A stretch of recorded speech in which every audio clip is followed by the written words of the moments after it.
RJ Cutler is back, and this time we're here for Dear Season 2. Let's jump into the review, folks, right now.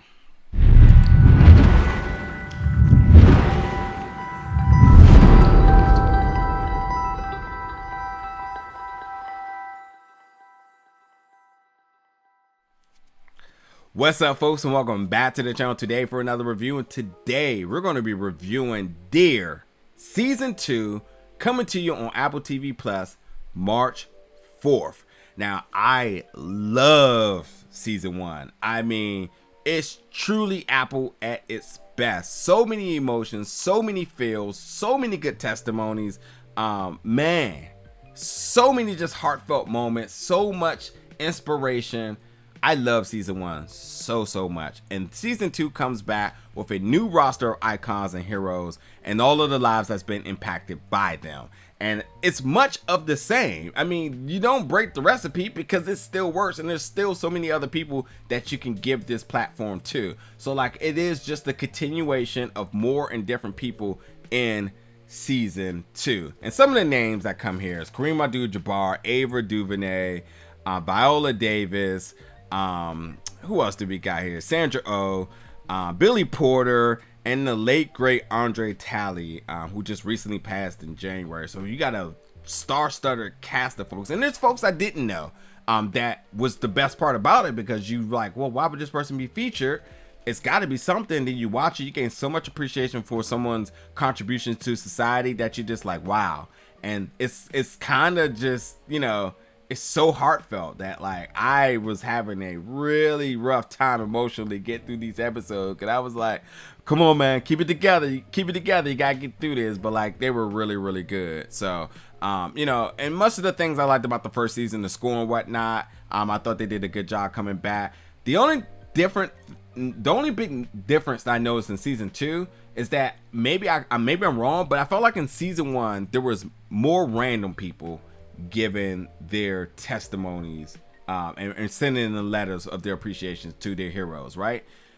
But in this, I feel like there was more folks who already had encounters with these folks and were just sending in letters to retell the events and the impact that they made. So like, both methods work, but like, I'm also very much like appreciative of them like scouring out for folks that like, you know, random folks that like are being touched and what they're doing now because of that, and it being random and it actually being like a little bit more genuine. But like, when it's somebody that you already know, it's kind of like, oh, you're kind of like, you know, backtracking somebody's you know, timeline and stuff, and like, oh, that person met that person, maybe that person, whatnot, whatever it may be. I mean, like, I in this case, to make it very simple, I think it was like Season 1 was giving a platform to the voiceless, and now this one was like more or less people that were a little bit more established, that was like, oh, you have a platform, okay, we'll just elevate it. But like, in the first season, it's kind of like, oh, these people are really literally nobodies. They're like regular teachers and whatnot, but you had people who had established brands and all sorts of different stuff as well too. So, you know, that's kind of like the difference I thought there. But like I said, it's always good when you get to learn about new people, and you know, be with that, you just feel so much encouragement and the things you want to do. Like, I literally just felt this really organic energy I was overcome by just all of the different things that I was hearing. And like, the fact that we're getting stories from folks from all different shapes, sizes, ethnicities, sexualities, I really liked it. And like Malala, who's 17 years old, who had an episode, you know, won the Nobel Peace Prize. I mean, come on now, you can't make this stuff up. And Laird Hamilton, somebody who I didn't know anything about, who's a surfer, was truly a special episode. I didn't know anything about him, and his episode was one of the most movings of them all. The other thing is that like, Season 1 had the Big Bird episode, and I didn't think no one could beat that. And I still think that's the best episode of these two seasons. But some of them came really close. Like, when you talk about Viola Davis, I mean, her was the first episode. It really set the bar high. Very powerful. And I didn't even take notes until the very end, because like, whenever she talks, you just listen. She's so powerful in everything she does. But like, it was a really good episode. And then Sandra who I just was recently, you know, did a review on her for two things. I'm not sure when that releases. She has a movie coming out with Disney that she's a part of. I'll just say that. Just talking about her and how good she is and how she just continues to elevate her talents even at this point in her career.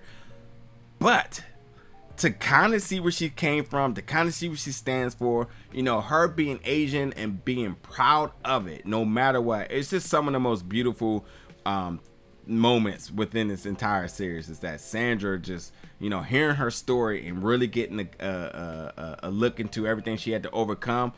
I had no clue, but going back, I just got so much more appreciation for her now. I've always had a lot of appreciation for her talent, but to understand, everything she had to fight for to get to that point and everything she still fights for now and uses her platform for, I mean, she's just legendary. That's just the easy way to go about that.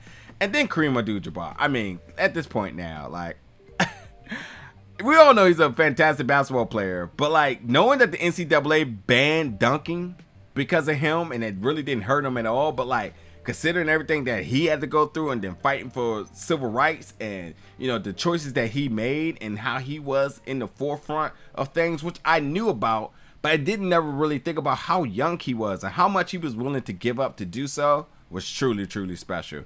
And then what I thought was the best episode of the season was Billy Porter, fashion icon, majestic voice, all the way to Broadway. I mean, hearing about his struggles of being queer and being raised in the church in Pittsburgh and how he felt like there was no place on earth for him that he felt was safe, and then how he found music to fight through everything. Oh my God, I was that close to tears. But with Billy fighting for equality and standing for your own truths, that's his message, that's his mission goal, and the way how he inspired so many people behind him was really the folks that were interviewed, or obviously that was able to get their letters sent in, or the folks that were impacted, hearing their stories, so emotional. And as I said, the late great André Talley, who passed away in January, the fashion icon.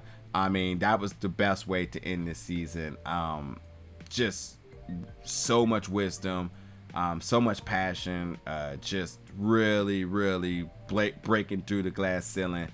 Super talented. We lost a good one for sure, and just being able to have that moment for this series was truly special. He really when you think about his impact and how he break down norms and how he stood up for himself and did not let anybody just talk to him or do him any type of way.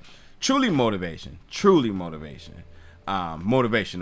But yeah, folks, you really gotta check this out. If you love season 1, you need to check out season 2. If you have not seen season 1, go back and watch them. Tons of good episodes on season 1, and they just following the same recipe and the same magic and coming back for season 2. So again, folks, this is Dear season 2, Apple TV Plus. Jump in the comments, folks. Let me know your thoughts about this, and as always, stay tuned for more reviews very soon.